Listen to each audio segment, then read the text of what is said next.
It's Monday, it's 27th of July. This is the second week of this Festival of Better Ideas run by the RCA Service Design team and myself, Clive Grinyer, the head of Service Design here at the Royal College of Arts. And you're very, very welcome. As I say, this is the second week. We are showcasing student projects over these 2 weeks. We have 33 projects available on our websites. And tonight we're going to focus on a small number of projects that are around the future of work. But I'm also delighted that we're being joined tonight by Jeremy Myerson, of course, a huge friend of the RCA. He's played a major role in our success, then with Helen, Hamlyn, and still very much associated with us. So I'm looking forward to welcoming him to say some few words about future work in about 5 to 10 minutes time. For those of you who don't know about service design at the RCA, this is actually the 7th cohort of students who are graduating. And it's my first year. I joined in September, taking over from the course founder, Nick de Leon, who set up this course to channel the emerging practice of service design. It has been going for about the last 10 or 12 years. And every year since the founding of the course, each cohort that has come out, has been generated by the course, has gone on to transform the world around them. This is a pioneering course, creating pioneers of service design. We currently have 140 students taking our 2 years master's course. We are actually the most popular course at the Royal College of Art, and just beating fashion. And through those 2 years, we apply human-centered design, system thinking, and create what I like to call the antidote to technology push. How can we harness the humanistic elements of technology? And how can we ensure that the services, the customer experiences that we all experience are actually designed, that they are orchestrated rather than the often accidental experiences that end up damaging our trust and limiting our expectations. This is an optimistic course that creates change and transformation. When I arrived in September, this was the scene that I met. First and second years mixed up. Gives you a feeling for incredible diversity of the course, international diversity, of course, and also discipline diversity. We have students from digital design, from product design, from architecture. We have students from social sciences. We have students from management consultancies, every walk of people that combine around the tools and behaviors that we call service design. However, during my first year, it didn't quite go to plan. And as you can imagine, this is now the experience that we have lived through. And the students here on the day of their final exams, when they sadly couldn't go to the Albert Hall for their convocation and they couldn't throw their mortarboards in the air. But we celebrated anyway, and we celebrate again on this Friday when they finally leave the Royal College of Art and their 2 years of studies. During the last few months, the students have been incredible. This has, of course, been tumultuous, yeah. But this class of 2020 embraced the digital tools. They embraced their Miro whiteboards and their mural digital post-its. They went out to communities on social media. They continue to find and uncover and research and prototype and validate their better ideas. And they are better ideas. If we're not having better ideas, why are we here? It's why we called this festival, this 2-week festival, the Festival of Better Ideas. But in dealing with the current, they continue to look at the future. They've looked at how can we make technology more human? How can we create a more equal society? How can we look after the planet?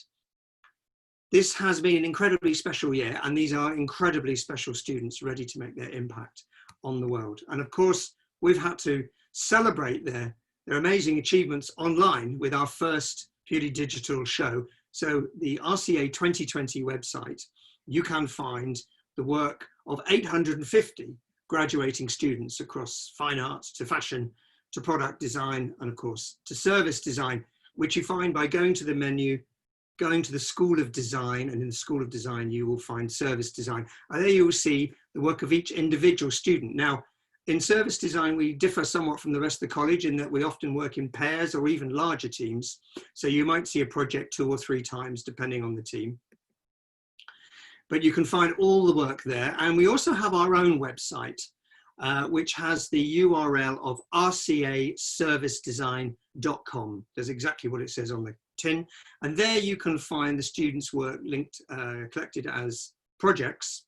And you'll find a deeper, in-depth amount of work there. And you also find calendary application, so you can go and make an appointment and talk to each of the students. On most nights, we're able to share with you their Zoom nights, but the students we are going to be looking at tonight, we only have a few, are not able to actually be here, and they haven't been able to send out their Zoom rooms, excuse me. So I do encourage you to go to the rcaservicedesign.com website, where you'll find a calendar link and you can make an appointment to see them. And I do encourage you to see them. This has been an unbelievable years for these students. We can't have the show, we can't have their convocation, but we can get as close as we can to being able to have a conversation, to have a dialogue with students. We've created a set of 6 themes that have categorized the student work here, and I'm just going to run you through so you get a flavor. And any of these students, feel free to contact via our website. Human conditions is a catch-all for a bunch of projects around society and culture. They're those kinds of projects where people want to save the world and want to transform a huge and interesting array of issues. For example, Project Ray at the top left there is actually a speculative design project with IKEA on the topic of sleep.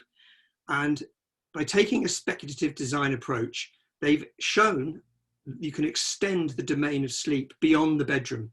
For IKEA, it's beds and pillows and sheets, but actually by speculative design and deep research into shift workers and how we sleep, they realize that sleep goes right across your evening and out of the bedroom. And they created a marvelous fake IKEA catalogue to show IKEA product designers the much greater possibilities that they could design around the topic of sleep rather than just a bed. I think it's a fascinating project that helps us all understand how we can reframe the design question.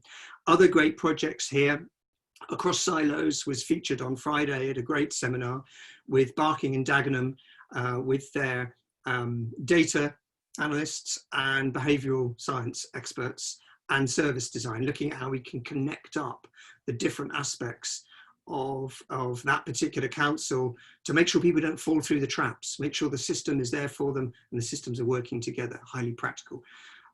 Rosa Fernandez's project, Is This Love?, working with people in abusive relationships. Cami Shah, Heart to Heart, looking at art galleries and museums as therapeutic places for relationships. Extraordinary projects, and next, an audio drop-in for students who want to travel abroad, to talk to students who have travelled abroad. Currently, 100,000 people following it on TikTok and 50,000 in the bank for their first investment. These are successful projects. Every one is an amazing story. And I really encourage you to go and find out. Climate has been an important aspect of our students' work right the way through the last 2 years. Anulu is a project looking at changing consumer behaviour around fashion, whereas Pressure Shanghai helps people find environmentally conscious businesses in Shanghai. Birdie is about loving nature, rediscovering nature, and Climate 101 is about putting climate content into every university course in the country, whether it's English and history and the humanities, as well as engineering and science. These are inspirational, exciting, and provocative projects. Last week, we focused on our financial services projects with Evergreen, an investment platform for environmental investors, and Money Buddy, a product for people with mental health issues and more resilience, an app to help them manage their finances. Urban Living, we have projects such as the London Land Bank, how to take unloved plots of land and turn them into food production, and get over the legal and community issues that can happen around that. Common Ground, working with the London Fire Brigade to prevent fires in apartment blocks such as Grenfell. Graham's Guide and My Data, or MIDA, projects that help us understand our data. MyDi helps us spot and manage all the people that are taking data from us. Knock Knock, building communities in rental developments and urban moments with Visa, creating incentives to walk to work and using mass data measurements, and also incentivize you to use local businesses. Extraordinary projects. These projects are the two we'll be highlighting tonight, and I'll come back to those. And Living Well, last week we had our health night looking at two projects, Carify and Carepanion, that focus on caring for the carers, either for the dementia patients or end of life. Household Health looks at creating contracts between people living in a flat share in a time of pandemic, either this one or future ones. Nutrition, a project with CERN, looking at how we can understand the food we're buying as we buy it. And Talk and Brew, how to use the brewing of tea to relax and understand about your mental health, loneliness and stress. Extraordinary projects, every single one of them. So tonight we're focusing on, oh, before I get to that, when I arrived at the college, I asked the students to describe themselves, to describe the ethos, the students and staff. And in a series of workshops, we created these words and then developed a visual language, a set of icons, which we released at the physical work in progress show back in January. And I think they do a great job of explaining what service design at the RCA is about. You could not be a service designer if you weren't curious, if you weren't courageous at telling people how the world really is, if you weren't collaborative in solving it. These students are dynamic, they're innovative, they're transformative. They're not here to let be, they're here to change the world. They're incredibly human-centered, they're about people, and they're increasingly planet-centric, realizing that man is not always at the center, that we're part of a bigger ecosystem, and you will see in every one of those projects an incredible sense of purpose. But we're here tonight to focus on the future of work, on future skills. I have to apologize that for a variety of reasons, the students of these projects can't actually make it tonight. There's a few reasons for that. One project, the students are in Beijing and Seoul, and therefore it is absolutely the middle of the night. So they have come on and presented at a couple of our events, but they've sent us a full 10-minute presentation of their project. So we'll be playing that. And Cecilia, who I'll just take you through her project a little bit later, has just got a job in Buenos Aires, and so she is on her way there and can't join us. So these are very good reasons why we can't see them, but we will be able to highlight their projects. And perhaps more importantly, we're here to talk to Jeremy Myerson. Jeremy Myerson, who I'm sure you will have heard of. He's somebody who seems to have been right the way through my life. In a much told story, he discovered me as a spotty student exhibiting at the Royal Society of Arts a very long time ago. And obviously with setting up the Helen Hamlyn Chair at the Royal College of Art, a huge powerhouse in the history of design, certainly from my perspective, and I think everybody's perspective. And more recently, a real expert in the future of work. So it was very obvious from my point of view to ask him to come and speak to us today, as we're going to be looking and showcasing these student projects on the future of work. So Jeremy, hello, how are you? I'm good, thank you, Clive. Thank you for reminding me. Thank you for reminding me how I did spot you. The year was 1983. You were studying industrial design at Central St Martin's, and I was writing a piece for the Sunday Times, and you designed a mini iron, a compact travel iron.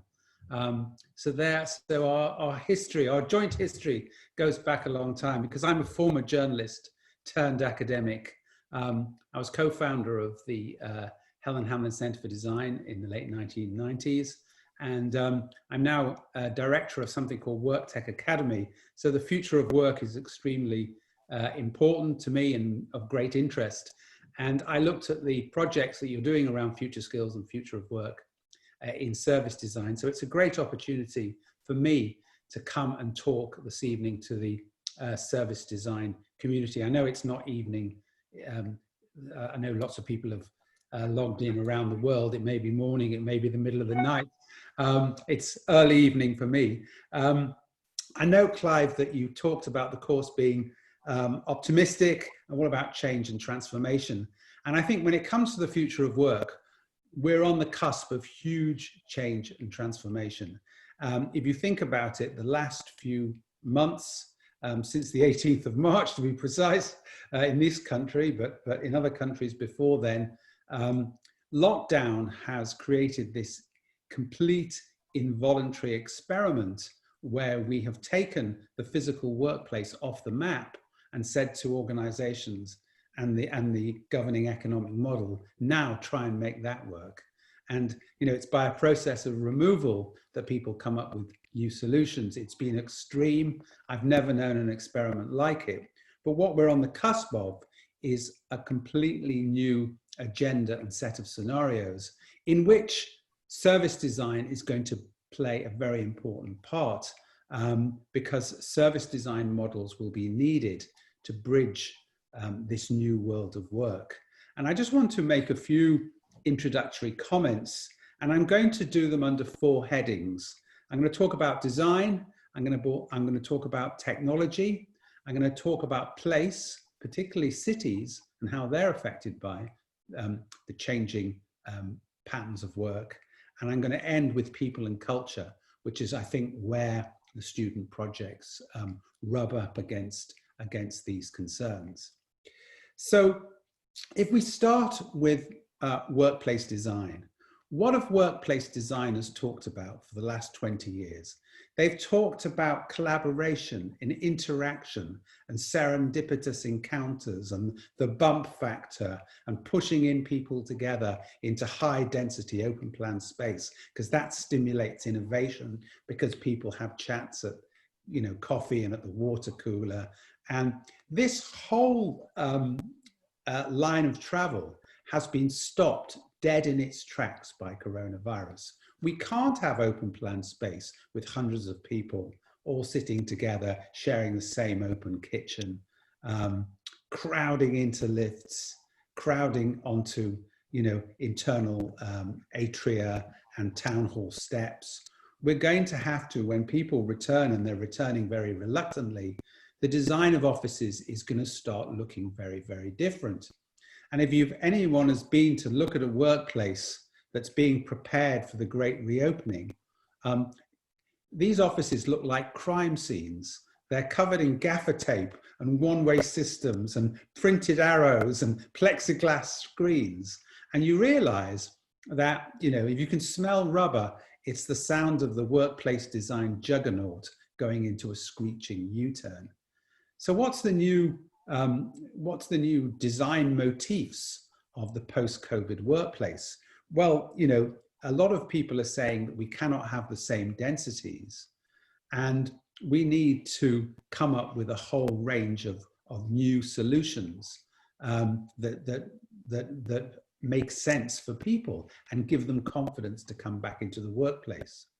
Nobody's denying that physical workplaces have their role. I think after several months of being on Zoom calls at home, we're missing the warmth and collaborative ethos that we get with our colleagues, the chance to have a chat with people. But we've got to do it in a hygienic and socially distanced way, at least until we have a vaccine for this virus. And it's quite interesting that if we look at the history of design, and go back to the Spanish flu of 1918, which killed millions of people around the world.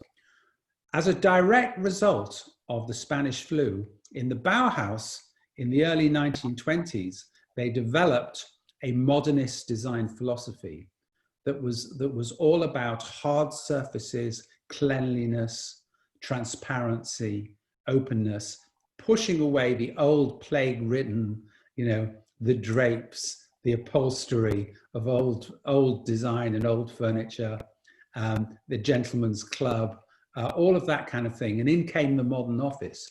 And I think we're seeing again that a public health crisis is going to change the design of offices. So what are we likely to see? We're likely to see keyless and touchless entry systems, facial recognition technology, so you don't have to touch anything when you come in. You're likely to see improved ventilation system with high quality filtration, with monitoring and using of sensors in order to measure what the air quality is like. We're going to make much more use of outdoor space, just using plants and paint just to create outdoor areas. We're going to be working more outdoor. And, when you come into an office reception, you're not going to have coffee and magazines to leaf through. It's going to be like a kind of wet room where you have hand sanitizers and are given a corporate face mask with the company's logo on it. And, we are about to have a whole new set of rituals. And for design, especially service design, that's where we need some new innovation and new thinking. And it could be that the co-working and flexible space market is going to get a boost because these spaces are curated and you can have very clearly planned high standards of hygiene, social organization. So there's going to be an awful lot happening in the design of office space. So if I move on to the issue of technology, we all know that technology has been the big winner in the pandemic. If you've got food and technology, if you've got shares in those companies, you're doing very well. If you've got shares in live events, which I'm a director of a company that does live events with WORKTECH conferences. They've all been poured, not quite so clever. But the point is that there is going to be, in the world of work, massive investment. Once we get over the hump of the economic machine stalling for a few months, companies are going to invest very heavily in technology. I was looking at an EY, Ernst & Young, survey of C-suite executives. More than 70% are planning major investment in technology. So what are they going to invest in? Because behind the technology, we need service design models. There are 4 areas I predict there's going to be investment. The first is remote collaboration. Companies are going to become video-first organizations. There's going to be a huge investment in this area. It's amazing how the Royal College of Art, for one, which I never thought was in the vanguard of new technology, managed to build virtual communities out of necessity. The second one is the contactless building management, that you can control buildings remotely, people can move through buildings using facial recognition technology and so on. That's going to be a big investment area. The third is automation. Already we're seeing as properties lie empty, there's robot sentries, robot security guards, robot window cleaners, drones are coming in to do maintenance. We're going to see the automation of a lot of office buildings, and that while robots won't take over knowledge jobs will be augmented by artificial intelligence systems and augmented reality and all of those kinds of things. Companies that were pausing at the edge of this investment are now going to think very hard. They're going to go in with big investments in automation and AI. They're 2 separate things, I know, but I'm bundling them together. And the fourth area is data analytics. Most buildings for the last 100 years, most office buildings have been dumb. They've just been containers for work. Now buildings are going to tell their occupiers and their owners and their investors who's in the building, the ambient temperatures in different places. Because we're going to have to curate to a much higher standard of cleanliness, hygiene, the well-being of staff is important. We're going to use sensors and data analytics to work out areas so that buildings don't become too crowded, we can socially distance, we can move people through, there'll be phased timings and so on and so forth. So data analytics is going to be a massive, massive thing for technology. So when we look at office buildings and organizations in cities in their context, this leads me on to the third theme of place. And public health crises have always led to changes in architecture, design, and the planning, the urban planning that we see. You know, the Victorians in England, it was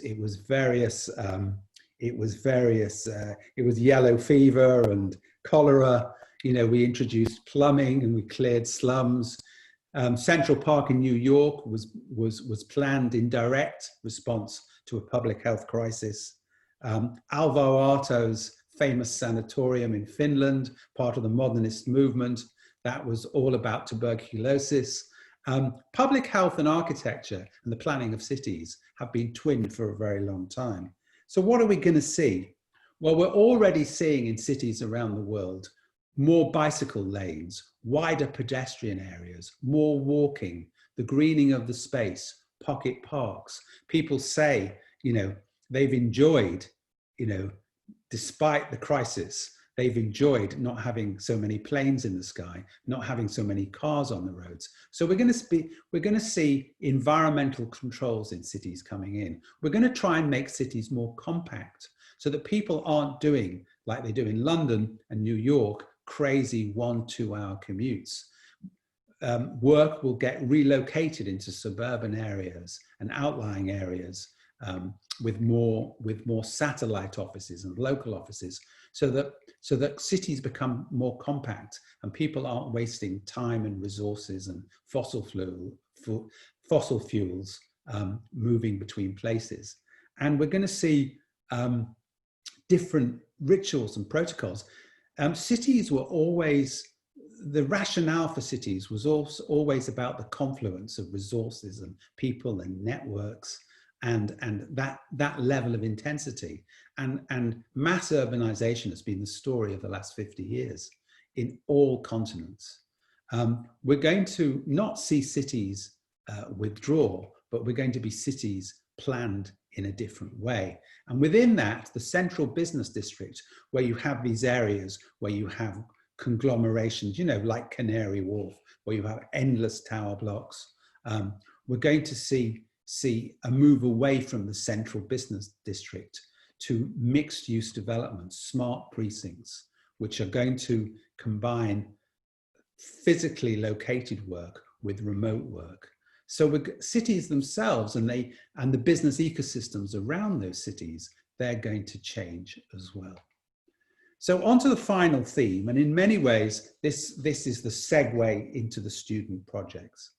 And so I've talked about design, I've talked about technology, I've talked briefly about place and cities.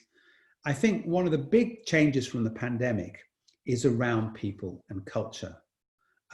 People have been alone. People have been confined to their homes, and they've not been part of work communities. And mental health has taken its toll. And this concern for mental health is going to push back into the workplace. We're going to see more issues around the well-being of staff, not just the physical well-being, but the mental well-being. And it's very, very interesting. The Mental Health Foundation in the UK did a survey of 2,000 people, asking them how they felt in the pandemic. The people who felt loneliness the most were not my generation. They were millennials, 25 to 34. More than a third of this group felt lonely. And it is the younger age groups that are the most keen to get back to work, possibly because they're maybe less at risk from the pandemic. But when they do, they don't want to go back into the old cycle of stress and burnout and anxiety and depression that comes a lot with office working. There's going to be a big focus on mental well-being. Alongside that, leaders in organizations are going to have to think about their leadership style. They're not going to have people physically present in an office so that they can, through line of sight, supervise them. People are going to have a mix of remote working and physical co-location. So a lot is going to have to happen on trust. And corporate organizations, let's face it, have not been strong on trust. In fact, a lot of educational establishments have not been long on trust either. So there's going to have to be a reset in terms of corporate managerial attitudes to leadership, to issues like trust, measuring people on outputs and what they do rather than whether they show up, because we're not going to have the great mass commuting into a physical place of work every day that we've had in the past. So in summary, we're on the cusp of huge changes around the future of work. We're going to have to replan and redesign our workplaces and the cities around them and the urban spaces. We're going to have to rethink about how people get effectively to work. Because I think we're in the, I grew up in the age of the threat of missiles, the Cold War. We're all going to be obliterated, by the atomic bomb. And this was the missile crisis. We're now in the microbe crisis. And just because we find a vaccine or we stamp down the prevalence of it in this country, for example, it's going to come and go, and we're going to have to live with it. And the world of work is going to have to reshape around it. The good news for all you guys is that you have the skills and the systems and the way of thinking. There are going to have to be new service models around how offices are built and planned and designed. We're seeing that with the flex space market. We're going to have to see a whole range of interesting developments in which you can use your skills and your creativity. So I hope that's given you a little bit of a whistle-stop tour around the post-COVID future of work. I'm really interested now to have a look at the projects, so I'm going to hand you back to Clive. Thank you, Jeremy. Thank you. That was absolutely fascinating. Now, as you say, we're going to have a look at a couple of projects. I'm going to take you through one, and then we're going to watch the film of a project that has actually been done by a very, very close partner of the college, or in collaboration with them, I should say, a company called ThoughtWorks. And I can see a couple of people from ThoughtWorks here on the call. And so what I'm hoping for is, once you've had a look at the projects, Jeremy's going to stick around. Please feel free to send me some questions in the chat. And I'd be delighted to invite you I'll read those questions out, or if we can master the technology, have you come and talk to Jeremy. And it'd be great to have a bit of a conversation after we've just looked at these student projects as well. So think about some questions and think about where you'd like the conversation to go. So I'm going to share my screen again.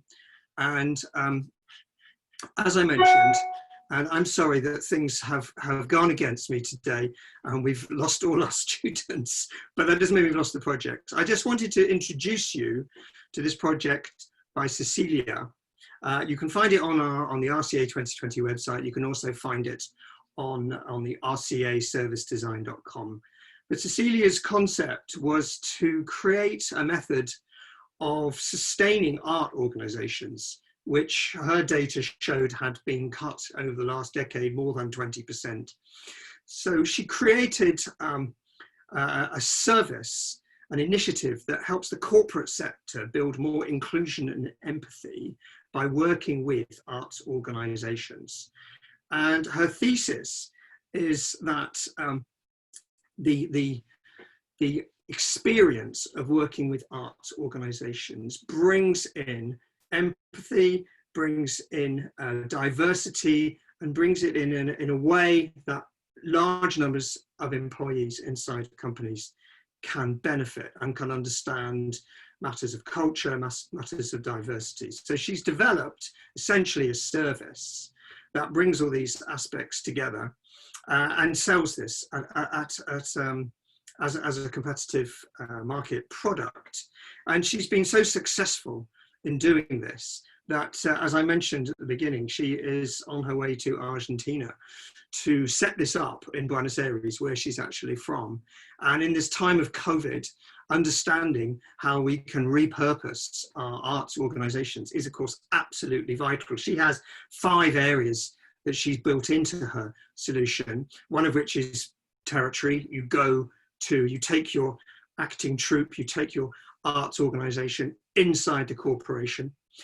Second is actually working with the particular challenges companies have around understanding their inclusion challenges or whatever they feel they need to address. The third is participatory design, immersing these cultural experiences designed in a co-creative way. She's gone on to create a collective production to actually deliver these at scale.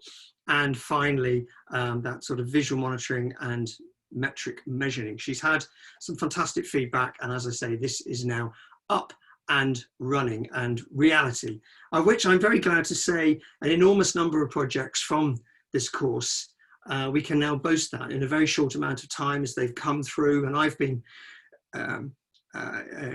forcing as much as I can that we must take service design out of the realms of imagining a service into the realms of delivering services, delivering transformations. And most of the projects that you see on our website are now happening with real people, with real users, with real money passing through them. So this next project is the project that I mentioned with ThoughtWorks. As I say, we have a film here that the two students created, Lucia and Rutong, created just today when they realized that yet again they were going to be asked to have to perform in the middle of their night. So they quite sensibly made, sorry, I didn't mean Rutong, I meant Rong and Lucia. So I'm going to play this film. It lasts about 10 minutes. It's a fascinating project that started back in October, actually, as one of our Term 4 projects, working with ThoughtWorks. And it was so successful, they developed it on, and it is now ready to go as a professional service. So let's have a listen to the film. Okay. So hi everyone, my name is Lucia and this is my teammate Rong. And we hope you will understand, or you will excuse us for not being with you in the real virtual room. We decided to pre-record our explanation of our final project because I'm in Korea and Rome is currently in China, and so the time was quite late, and so we opted for this option of using a video for our explanation. We did leave our contact details in the last slide in case anyone wants to reach out or have a chat. You'd be happy to. But without further ado, Rome will begin our presentation of what we've been up to for our final project. I'm going to give you a bit context, kind of backstage story of our project before we play our video for giving you more details about the project itself. I'm lucky to collaborate with Lucia, who is a wonderful teammate, and we worked on several projects together. Those projects are pointing us towards our final project, Engagement for Future Thinking. And also this time, I worked with ThoughtWorks, London, a consultancy company. We actually worked on developing a methodology that utilizes speculative design and storytelling in a business context. So the storytelling, people-focused, co-creational approach that we do well in service design, put together with speculative design, thinking about future, creating possible scenarios, and having conversations around that. Why is that valuable? Because whereas design thinking today is greatly associated with current problem solving, we believe that's just the tip of the iceberg of what design can do.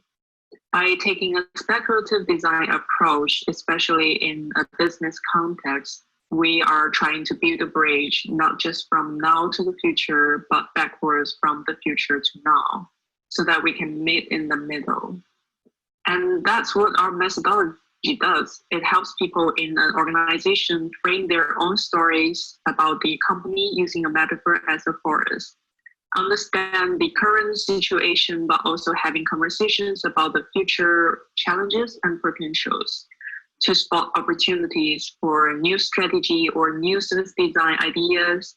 And the short video we prepare will briefly explain Meta, the service that we packaged our methodology into. Meta is a new consulting service in the format of workshops to help engage different levels of employees in the creation of company vision and roadmap for change. Meta's workshops focus on the discovery phase of the conventional double diamond method.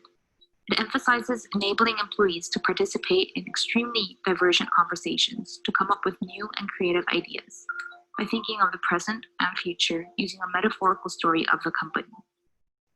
Meta helps participants create their own story of the company with it as a forest, trees as skills, and individuals or employees as foragers. Participants also actively add to the story with more elements and details. A metaphor, due to the ambiguity and different interpretations it allows, it actually fuels different ideas. It can help people think outside the box, communicate tacit or intangible ideas, and it allows conversations to cut across different professional backgrounds or expertise.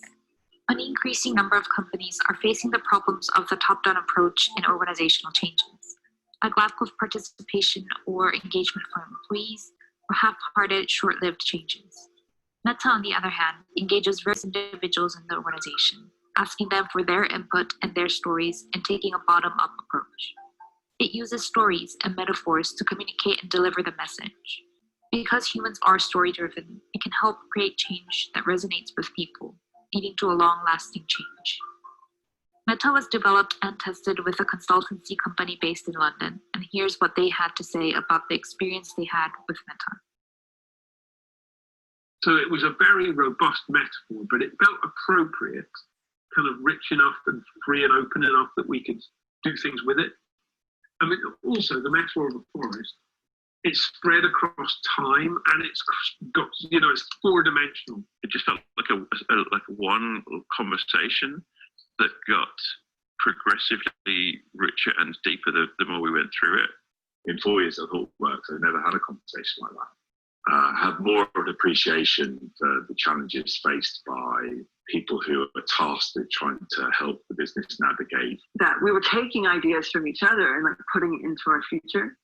And I thought that was great because I always think that there's never like, you know, an individual consciousness. I think there is definitely a collective consciousness that people tap into. Developing shared perspective, so explore this with a group of people from different parts of the business.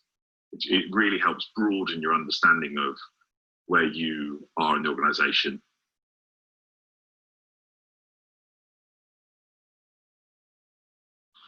So that's kind of our short and concise, hopefully concise explanation of what our final project is. And because Clive had asked us for a bit of a longer version today, we thought instead of sharing or using our time to explain like our business model or our service blueprint or things like that, we thought we would just share a story because we're not being assessed on this. So we'll actually share a story of our first workshop on our first day. So this was back in, I think, April. So this was the first real time that we were going to test our methodology and test what we had prepared with actual people, right? So we had actually prepared a lot of little paper props, and we had made these paper models of trees, and we had like 2 cards with questions printed on it. And we had put them on. Yeah, we tested that prototype that we 2 rounds with our colleagues. Yeah, and before we go to so. And that's the kind of pictures on the right. And so we had put all these props into like a paper bag, and we took it into the ThoughtWorks London office, which is in Soho. And we were really excited and nervous, but we were ready to have fun with our Sharpies and Post-its like service designers do. And then we walk into the office. We rented like 3 cameras and holding all of those stuff to go in there. Yeah, we rented well prepared. Yeah, we rented cameras and everything, and we brought them into the office just to realize that no one was in the office except for Chris. And so it was just him. If you see the picture on the top left of the room, it was just Chris, Ro, and me in this big ass room, and everyone else was like a box on the screen. So we were told to switch a face-to-face workshop to a virtual Zoom workshop in less than 30 minutes. And so I think that was just a surreal experience. And it actually turned out for the better because it actually made us be able to test our methodology in these 4 different streams of 16 participants. And I don't think we would have been able to coordinate such a, I guess, not huge, but it was a larger scale than we had originally anticipated. And I think it's an experience that I think a lot of service designers can kind of relate to, because everyone, I think, had to suddenly, change their plans of doing these face-to-face workshops with Sharpies and Post-its and tools that we're familiar with, and suddenly bring it all online to Zoom, to Mural, to all these virtual boxes and lines on the screen. And I thought that would be a fun story to kind of tell in the current circumstances. Yeah, that was really ironic, because that, if I'm not mistaken, that's the last Friday before lockdown. Yeah. So then all the things turn virtually. Yeah. That's like a milestone for our project as well. Yes. And it also added another layer to our project, where we had just thought about the methodology of using the storytelling, but then it added the extra level of how do you run these workshops in digital environment, and we're nowhere. And how those different groups can collaborate with each other. Exactly. And share stories. And we're nowhere, perfect at it yet, but we had a good test runs, and I think we are still learning, and we hope to continue learning with our experience with Meta and the journey we'll have from now on. So I guess we'll end with showing you our website that we have currently up for the Meta workshops. And this is where we kind of briefly explain our service, Meta, and what it does. And you can... Yeah, and you can find our website if you go to the URL, Meta workshops. Yeah. And that is it. Thank you for listening, everyone. Thank you.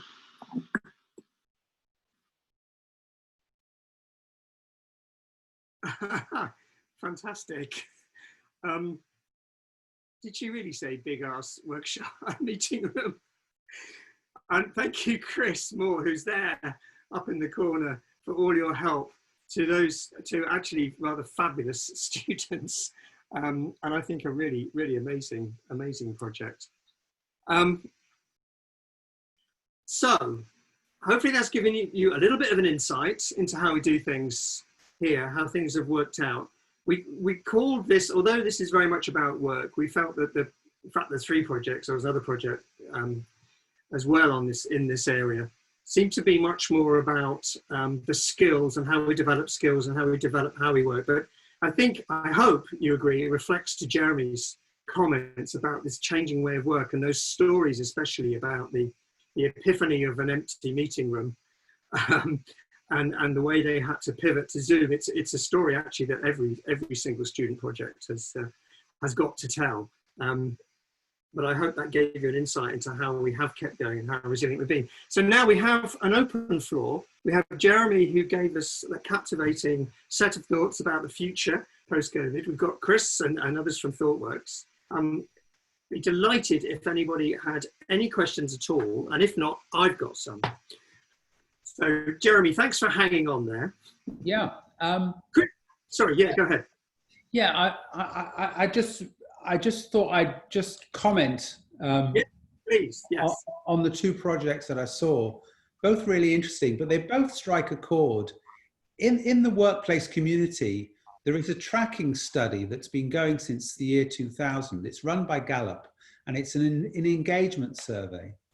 And engagement gradually got worse and worse from about 2000 to the nadir of about 2013. Which is the real impact of the global financial crash, where only about 14% of any workforce could be said to be engaged. Most people were disengaged, and some people, a significant proportion, were actively disengaged. They were basically saboteurs of any company culture. And what struck me about these two projects, you know, Cecilia's Disrupting Culture, talking about bringing arts organization to improve empathy within corporate organizations, and Ron and Lucia's Meta, trying to get employees to be engaged in matters of company strategy. They're both about engagement and about improving engagement from a kind of bottom-up kind of way. And I think that's very important. And I think both projects will be swinging on an open door, because companies without the supervisory presenteeism, line of sight culture, they're going to have new leadership and cultural strategies in organizations, and they're going to need new service models. So in terms of topicality and relevance, right on the button is what I would say. That's fantastic. It's interesting, on the day that Google announced that their people aren't going to go back to their offices until July next year. I mean, that's a big challenge for keeping people engaged in your company, isn't it? Yeah. And you talked a bit about the physical world looking like a crime scene when people go back. I mean, how do you think this blended sort of environment is going to work? You know, what do you think it's going to look like in 3 years' time? Do you have a feel for that? Well, I think my feel for it is that the office is not going to be a place of everyday work. People are not going to travel in to sit at a desk surrounded by other people with your headphones on, sending emails to people 5 yards away. There's no point. They may not stay in their homes. There'll probably be local flex office or hub and spoke models. There will probably be coffee shops that will step up the local working, but people won't go in to do routine work. Where the office will be important as an event-based arena. So you will go in for training, for mentoring, for a big meeting, for innovation activities, which will be highly curated.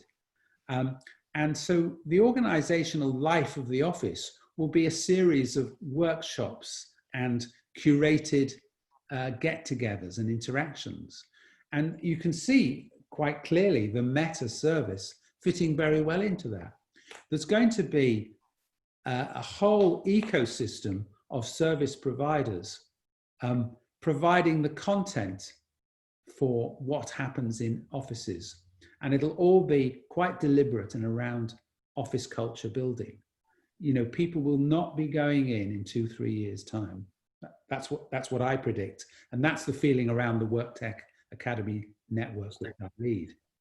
I must admit, I must have told the story 100 times since this whole pandemic started, but I spent 5 years working at Cisco when they had just bought WebEx, which were one of the first not very good video conferencing. In fact, the guy who started Zoom, of course, famously left Cisco to start something he thought was better than WebEx. So I spent 5 years in this world, actually, living in my office, very, very occasionally going into massive headquarters near Heathrow, which became empty and they eventually got rid of. So I think there are precedents here for when that change does happen. However, I did nearly go mad after 5 years of that. And there was a very small office in the city where thousands of people would try and get into on a Friday just to see somebody. You know, it was massively oversubscribed. Well, companies like Cisco and IBM both went heavily to remote working. BT did the same, but they got it wrong. They didn't get the blend. They didn't give people the opportunity to meet others, to come in. It was an all or nothing. Either you be in the office all the time, like Marissa Mayer of Yahoo, who saw an empty car park and banned home working, or you don't go in at all, you're a nomadic worker. And both of those two extremes are unhealthy. We need a balance. That's why we need offices. That's why we need workplaces. But they're going to do new things and they're going to need new models to support them. Yeah, fantastic. I was going to ask Chris Moore, as I can see him there. Chris, do you mind if I invite you to come in and chat with Jeremy and myself? First of all, I'd like to thank you so much for the collaboration with Ron and Lucia. It's one of our top projects, I have to say. And the more in depth you get to it, and the professionalism they ended up putting into it. But perhaps tell us a little bit about the impact the project had at ThoughtWorks, especially in a time of COVID. Well, firstly, thank you for inviting me, Clive. The project was incredibly impactful, I think. It really struck a chord with us at ThoughtWorks because, I mean, ThoughtWorks loves to, embrace the idea that we're all about collaboration and we're all about the experience within the room. And so we were going through the same kind of experience of, well, how do you run workshops? We're used to kind of Post-it notes and Sharpies and getting everyone in the room and it being very interactive. And suddenly, as Ron and Lucia said on that video, I mean, I remember them showing up and I realized that nobody was going to be there because we were right at that tipping point going into lockdown. So I felt really, really kind of sorry for them on one level, because they showed up with all these beautifully crafted things, which were very tangible and very, very real things that would bring the experience to life. And suddenly, yeah, like they said, I said to them, look, go get yourself a coffee and work out how you're going to do this. But by the way, no one's going to be here. They're all going to be on a screen. And so we sat in, as Lucia put it, a big ass meeting room, which I'd booked for this session.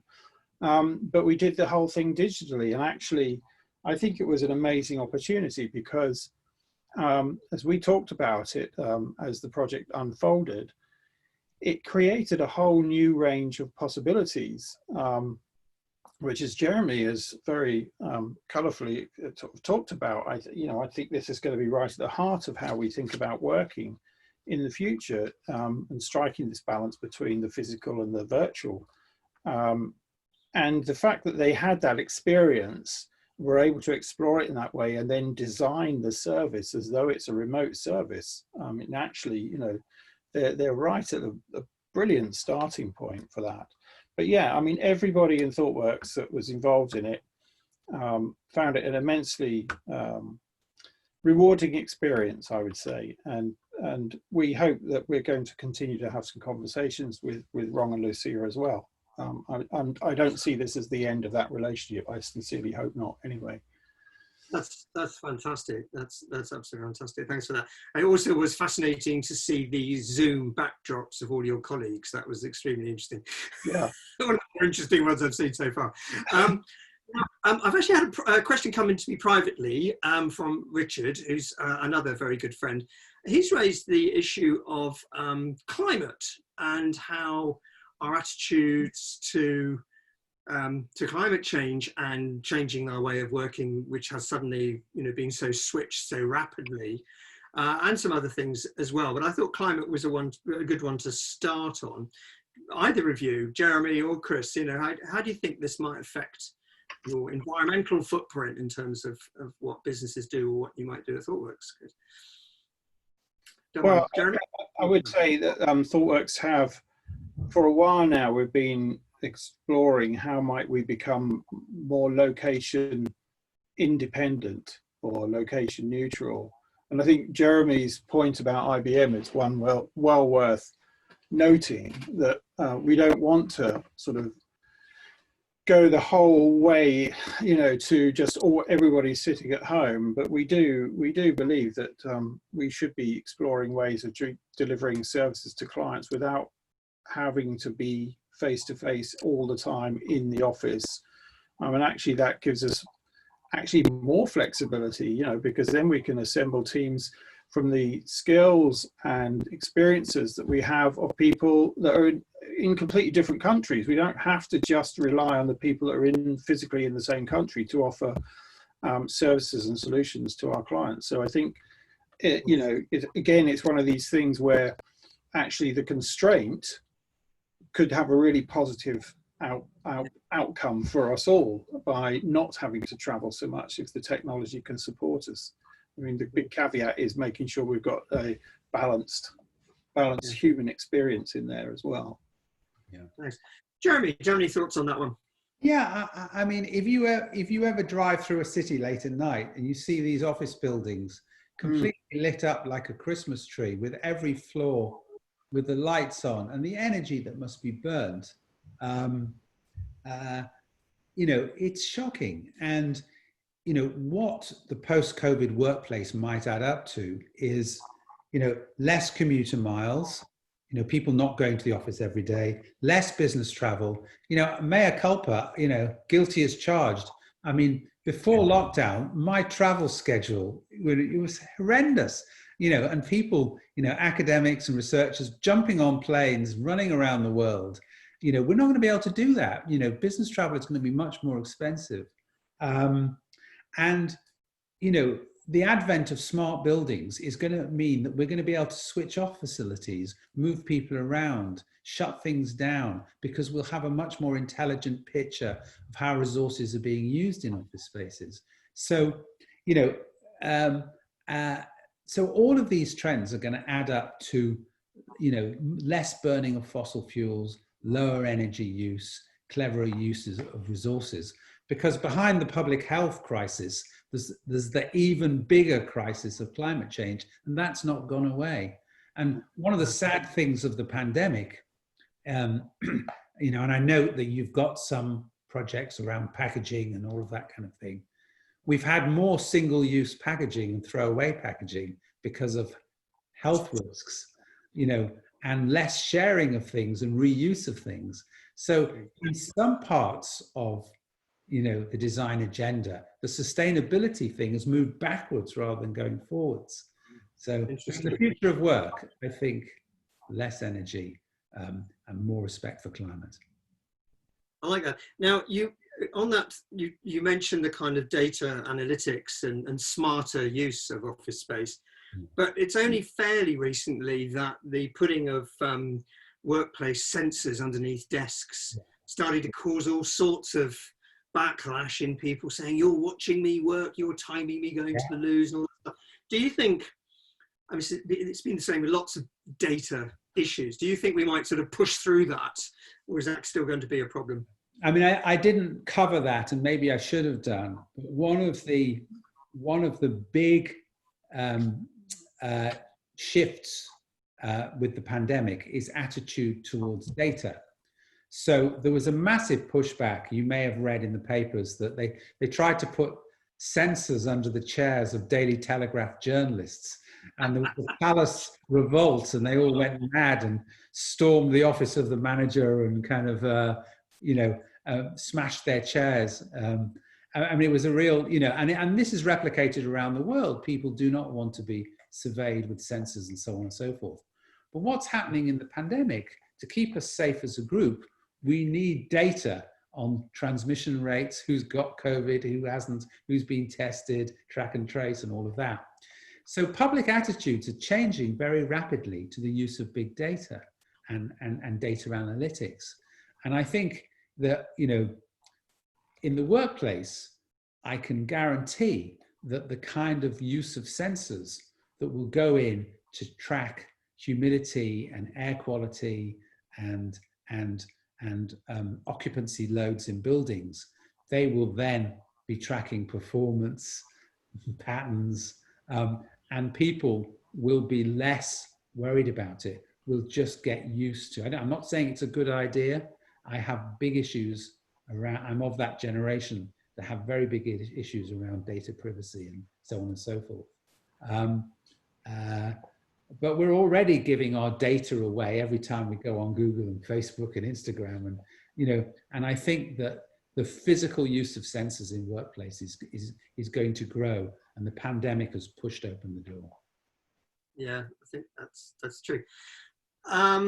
Oh, someone's saying they have a question. Yes, Francesco, you're very welcome to jump in if you can. Yes, hi. Yeah, hi, there you are. Hi. Yeah, I think that is for the panel, the question, and whoever has an idea about it, because it is actually two questions. One is about health and safety, in regards of remote working, and the second is about something that in Italy is called, I'm Italian, by the way, and it's called South working, that is essentially working from the south in a company that is based in Milan, for example. And it's something that would be really interesting in regards of like repopulating those areas that are less populated at the moment, and re-evaluating and like what could be the nice way to put this? Well, there is a very big immigration from the south to the north to the big city, to Milan, what in England is London. And it's very interesting because like not avoiding this depopulation with remote working would be great for the areas, in this case, in the south. But I was wondering, a downside of that would be the community. Because with my experience, my work experience in London, well, I made friends at work, and that may not be the same as a foreigner. And there were plenty of foreigners that were making friends at work. There were Australians, Americans, English not from London. So what do you think that how do you think that that is gonna work in a remote first work scene? And in regards of health and safety, how do you think that the management will react in that regard? Because, for example, I have neck pain and I'm 24, and that is due to the amount of screen hours I have done during lockdown, and the working hours. I've heard of people both in England and in the UK that have been starting working at 8 o'clock and finished at 10. So yeah, I was just wanted to like put this in the post. Francesco, but they're all very good. Francesco, by the way, is a graduating student from the RCA who did the project LOT on the growing food in urban areas, and it's a fantastic project. Sorry, Jeremy, do you want to take some of those on? Well, thank you, Francesco. I mean, I think you've raised two kind of separate points. The first one about healthy working and about working from home. Who is responsible? You know, if I've got back pain, is the Royal College of Art, you know, responsible? But I only work very partially at the RCA. Is WORKTECH Academy, you know, I've got several employers, so, you know, I'm a visiting fellow at Oxford. So is Oxford responsible for my back pain? So what happens to the portfolio worker? But I mean, large organizations had these grab the kit days during the pandemic where people were complaining about back pain, and you could go into your workplace on a, you know, you had a 15-minute slot. You could grab your office chair, your big screen that you could plug your laptop into, you know, and your ergonomic keyboard, and take it home. And that's how they were getting around it. But it's a grey area in British law as to who's responsible. And one of the, I've been looking at some data around working hours. People work longer working hours in the lockdown because the workplace actually regulates your hours because you're in a group situation. And when people are knocking off and going out at lunchtime, you think, oh, well, I'll do the same.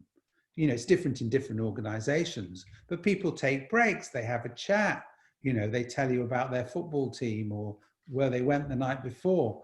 But that regulates you at work. At home, you know, nothing is regulating you and nothing is keeping you from your work, you know, in a lot of cases. And a lot of young people are overworking. You know, they are starting earlier and finishing later. That is a problem. But it's a grey area as to who's responsible. The second point you make about South working, which I've seen this Italian phenomenon, and, you know, we have, you know, I'm from the north of England, you know, and I left school in the early 1970s. My entire class, we came to London to find work because Liverpool at that time offered nothing. It's different now. The northern cities have regenerated. And what's interesting is people are thinking, well, if I don't have to go into London every day, I could live further away. So, you know, estate agents are reporting, you know, market towns a long way from London, you know, lots of people trying to buy bigger properties there. And people think, well, if I only need to go into the office 2 days a week or day a week, I could live in Sheffield and work in London. And I could live in Leeds or I could live in Liverpool. And I know of a few people who've who are rethinking there was a famous book called The Death of Distance, and it didn't quite happen. And now it is the death of distance. People are thinking, well, I can live somewhere else. I could live in Italy and work in London. So the whole notion of distance and locality and proximity, all of that is being distorted, and that will happen in a part remote working world. How that pans out and what happens to cities, I hope, because we have a bloated capital in the UK and an undernourished network of regional towns and cities, I hope there's some rebalancing. London cools down and other cities grow. Yeah, that's really interesting. I remember, probably as long as 20 years ago, there were sort of apocryphal stories of people running Hong Kong Harbour from a little crofting cottage in the Shetlands or something. That's the beginning of communication. Suddenly that does seem more likely, isn't it? I think Francesco's point about perhaps, helping the South be more economically viable because people are working from there. That's interesting. There is another question here that's coming to me privately about these work-life boundaries during the day. We're suddenly expected to be available all the time. How do we redefine this work-life balance and prevent burnout in remote work? That's clearly something I've utterly failed at. Yeah. Well, I don't know whether anybody wants to comment, but yeah. If you leave an office and you go out and you say, I'm off out to lunch, people know not to ring you on your mobile while you're having your lunch. That's a protocol of the office. But people think, there's no boundaries when you work from home. All of these kind of safety nets and mechanisms have disappeared. And so, people end up kind of in a flurry of work, starting early, finishing late, eating lunch in front of the screen because people have scheduled Zoom meetings, for over the lunch hour. I think one has to, as somebody who's worked from home for quite a long time, you have to schedule breaks and you have to say, well, I'm not available for the next 2 hours. And, if you want the flexibility to work in the evening, make sure that you've taken 3 hours off in the afternoon so that you've got the energy and the focus to do that. It can't just be an endless continuum of work. Otherwise, you burn yourself out. That's true. Katika and a couple of people privately have pointed out that this is all very well for the elite who have the privilege of working from a laptop screen. What do we think about some of the other sort of non-office based cultures like construction workers or manufacturers? Do they just have to get on with it with a mask on?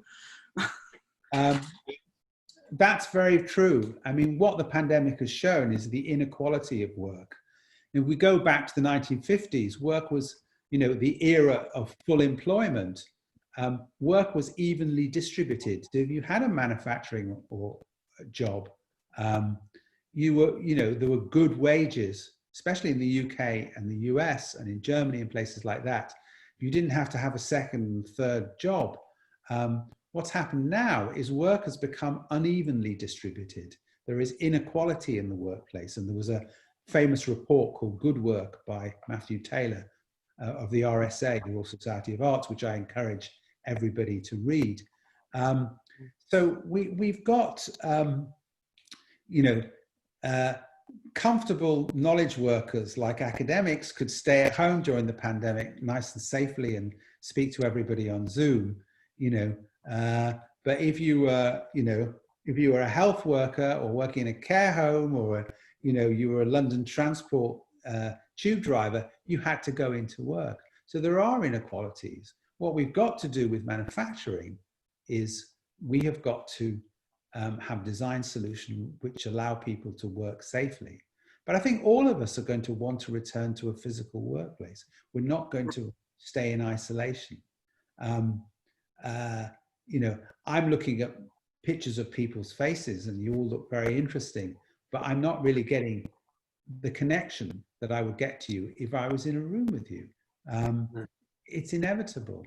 And something like service design at the RCA, where you've built a very vibrant community, a lot of that is on face-to-face. Unfortunately, during the year, you spent enough time in proximity to allow some of that, what I would call social intimacy, to carry through over Zoom. There's a memory of the person. There's a set of reflexes.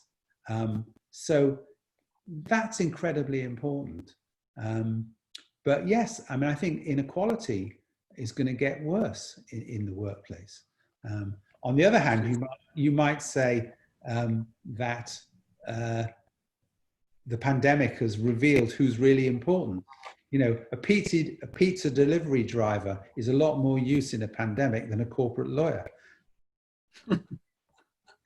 Yes, they have sort of become heroes, haven't they? And then I suspect will be forgotten about pretty quickly once it's all over. I did like your point there about the memory of physically being together. I mean, we've got the challenge of bringing in students in September who we won't see till January if we're lucky, apart from on Zoom. We've managed to learn. Very difficult. Yes, it is. It's going to keep me up for the next couple of months, I'm afraid, while we work out how to do it. Now, weirdly, there has been a certain intimacy in our, especially in our rather drunken Friday night Zooms, social Zooms. We probably found out some things we didn't want to know. Francesco's nodding wisely there. But it's a day. But it's again, I think you're right. It's been something to do with memory. I'm just going to raise something here as I'm trying to tie some of these themes together, because I don't want us to go all night, much as we could. We had this amazing seminar last Thursday. I don't know if anybody came along to that, with Julian Thompson from Citizens Advice and Rooted by Design, sorry, which is a Black service design. And we were covering the change in the world because of Black Lives Matter. We were with Noel Hatch from Camden. We were talking about getting people back into communities and you know, how that's going to work. And we had John Thackeray talking about the environment. It was a great thing. But one of the themes from that seminar was the role of service design, to wheel it back, in designing not services, not shiny future visions, but designing the transitions. So somebody's been talking here about, you know, and we're talking about how do you create a new model for a workplace. And I think that is actually a very exciting place for us to, you know, be open-minded, collaborative, co-creative, all that stuff, curious and courageous, but to try and design that transition rather than just a thing. You know what I mean? And I'm quite excited by that. So I just thought I'd share that with you, whether you agreed or had any extra comments. And it ties together some of the questions I think we've got coming in on the chat to me privately. Any thoughts, anybody? Well, I wouldn't begin to profess to know the answers to all of this. I mean, what seems to be apparent just listening to Jeremy speak as well is just how much change there is happening right now that is a design problem. And you talked about, you know, the inequality in work, and for those who have to go into physical space and they don't have that luxury of sitting in front of a computer as a lot of us do. And it reminded me of a conversation I had recently with Joe Heapy, who I'm sure some of you will know as the founder of Engine, which is a very successful service design business. And he's done a lot of work in airports, and he was talking about how the problem of safety, designing safety, has changed from when it was about thinking about terrorism to now thinking about infection, and how that's changed how the design problem at the heart of what he's doing with a lot of his clients. And when you think about like the tube driver coming to work, you think about people in those physical spaces, there are some huge design challenges in that space, which are about the safety of people.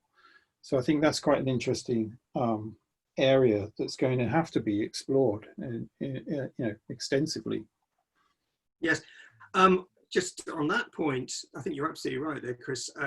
One of the things we are doing with our incoming first-year students in their first term is to work on what we call the Grand Challenge, which is where all the different disciplines of the School of Design at the RCA, from fashion to product to service design, actually work together. And this year, the theme of it is design for safety.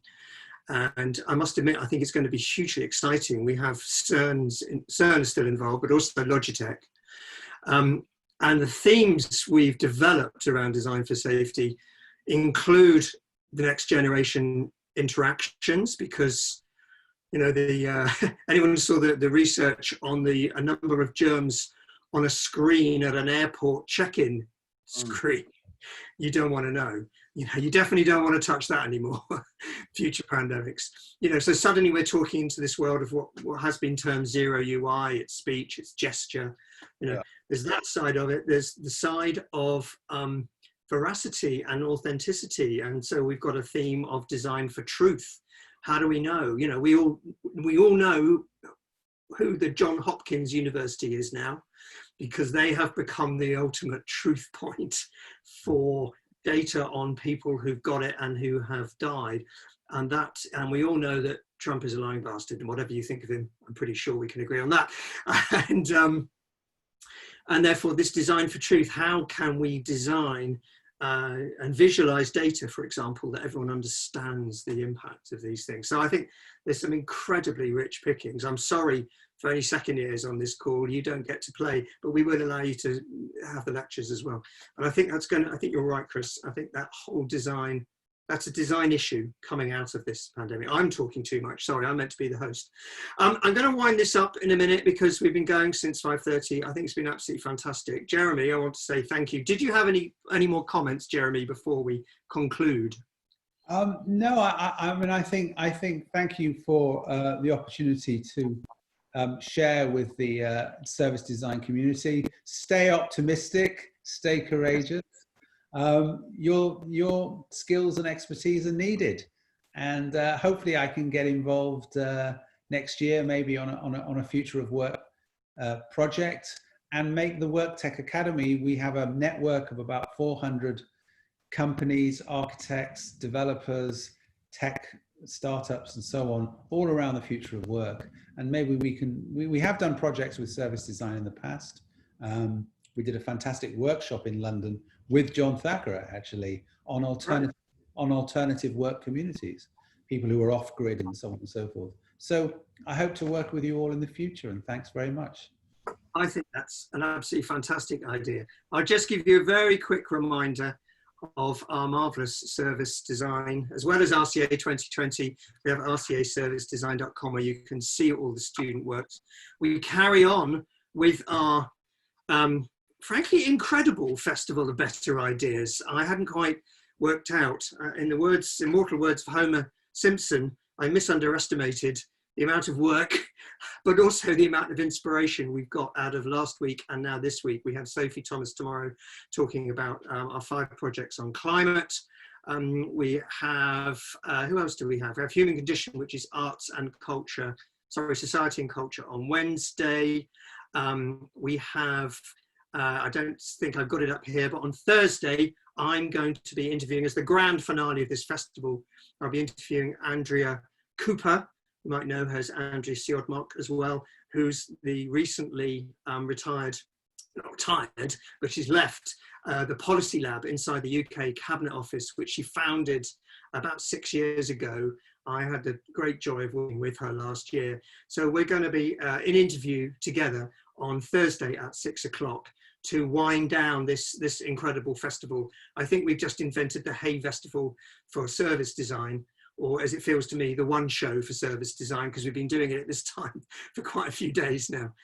Thank you very much for everybody who's come here to share Jeremy's fantastic talk. Thank you very much. It's been a huge pleasure for me, and thanks to my team for all their amazing work in putting this together. Thanks to the students, even though they couldn't be here, they had the best reason in the world. They got jobs. or they're a very long way away, and I think they've probably got jobs as well. So it's been a tremendously successful show. Thanks to everybody. And do come and see any more events in the next few days, and stay in touch with us. This is the most interesting place on the planet, in my opinion. Okay, thank you very much, everybody. Have a very good evening, and we'll be seeing you again soon. Thank you, Jeremy. Goodbye, everybody.